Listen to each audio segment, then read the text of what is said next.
Hi hello இன்றைக்கான breakfast ஒன்று தான் பண்ண போகிறோம். அதை எப்படி பண்ணலான்னு பார்க்கலாம். வெயிட் லாஸ் ரெசிபி தான்.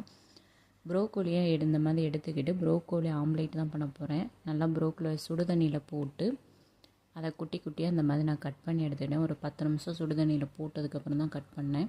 அது கூட ஒரு வெங்காயம், குட்டியாக கட் பண்ண பச்சை மிளகாய், உப்பு, 2 முட்டை இதெல்லாம் சேர்த்து நல்லா மிக்ஸ் பண்ணிக்கிட்டேன்.